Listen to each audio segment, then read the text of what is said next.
James Norman grew up in Augusta, Georgia in the late 1940s and early 1950s. He was a middle child and had 4 siblings. His parents were a great influence in his life. My parents were very strong advocates of education. His eldest sister is renowned opera singer Jessye Norman. It was just sort of a given that we were going to pursue education as far as we could. At Mercer, he studied psychology. This was the same time the school first integrated in the early 1960s. Upon graduation from Mercer, he went on to further his education and get a master's degree in social work and public administration from Western Michigan University. He worked in social services and eventually was appointed Deputy Director of Labor in Lansing, Michigan. He met Lois in 1989.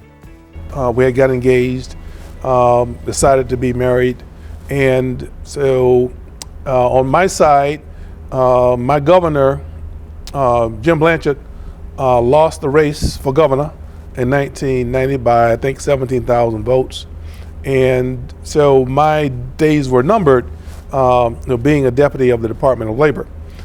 Meanwhile in Rochester, Jim McCollough, director of ABC for 25 years, had suddenly passed away. And it was unexpected, and absolutely, there's no way to describe the impact. ABC was in need of a new and strong leader, so they launched a national search. Well, we recognized that ABC was a very unique agency. We needed someone who could not only be a staunch and vocal advocate against poverty and economic deprivation, but who could help us stay afloat. He's also brought in, more than anything else, I think, this connection with partnerships. I think from the first minute that I met him, I knew that he was somebody very special. The first project that we worked on was the MLK Commission, and James was the one that did the outreach to really get me involved in that commission. They were trying to bring an exhibit to Rochester about the history of race in America. I went to that first meeting. He was among the speakers. I really got drawn into the exhibit, got drawn into the work of Free. I've known James as a community leader for more than 2 decades. And we've worked together on a number of things, but really the most intense work that we've done together came because his commitment to ending poverty in Rochester meant that he tracked it to its root causes. And one of those root causes was structural racism. As a leader, he is a quiet force, patient, I would say, yet clear. Because one thing that's important for a transition booklet is some common format. He's an extraordinary leader. He's not bombastic or authoritative or anything, but it's quiet diplomacy. And I've always said that that's a wonderful skill to have only if you know everything you need to know about your job. And certainly he personified that. Probably we have the best leader for Head Start in the country right here in Rochester. James Norman feels, I think, most at home when he is in a room with people who are decision makers in institutions that hire people or who set public policy. And he is, in that setting, able to influence. All right, so here's your numbers. So Yeah, I'll collect the numbers. Okay.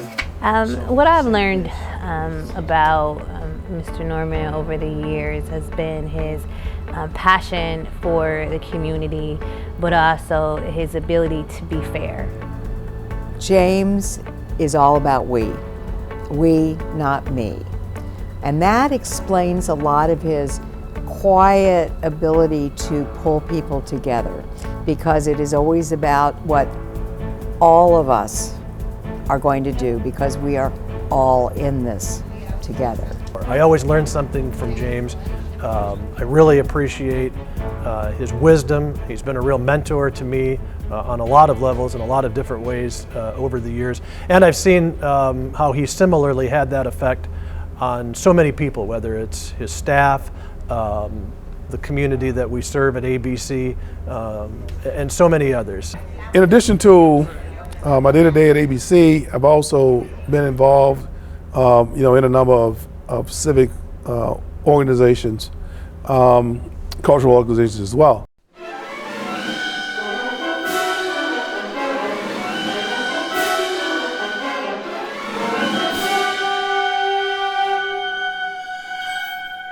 My principal connection with James has been in connection with Gateways.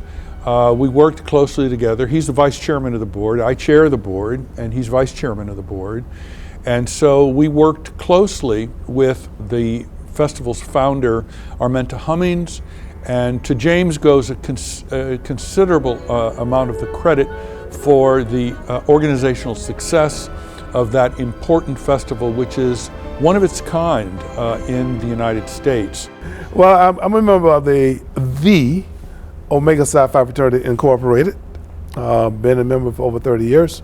I'm also a member of an organization called, referred to as the Boule, which is Sigma Pi Phi, which is actually the first Greek organization focused on African Americans developed in the United States. That was 1904. And you learn a lot about a person, not only through work, but through leisure time. Also, used to take golf trips together, and golf tells you a lot about a person. On my spare time, I'm on the golf course.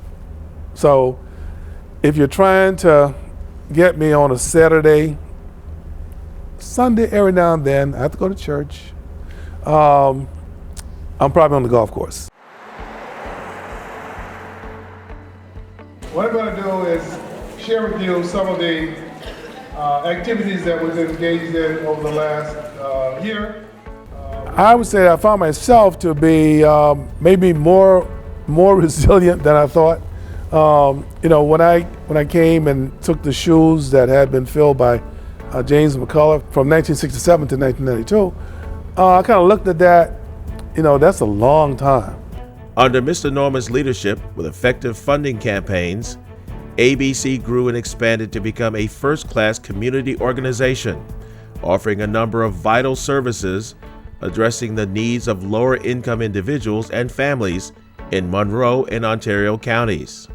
First and foremost, he leaves an agency that we are there, we are strong, we are on the right track, because it's very easy for agencies such as ours to get off track and just sort of deteriorate. We haven't done that, and that definitely is his legacy, given the serious situations that we faced over the years, that we were able to pull through and still be there and continue to provide much needed services to the community. I believe James's legacy will be that you can get a long way by including everyone and by speaking gently but firmly. He's a refreshing voice, a great leader, a distinguished gentleman that is really has put himself in a position to lead an organization into the future. He's a good soul, a caring soul. He's loyal and capable and funny. And his big sister adores him. Good morning. Good morning, how are you? Good, how you doing? All right. Great. Okay, what's on the agenda for the day? Well, now it's another day, so I got 5 million things to do. So I'm just kidding. What I'll miss about what I do is perhaps going into the Head Start classrooms, having the little children like climb all over you while you're trying to read them a book, and seeing their smiling faces, and seeing the possibility that they have as young people who don't know about all of the things that life is going to throw in their path, but who are bright, optimistic, because they are the future. And so that I will certainly miss.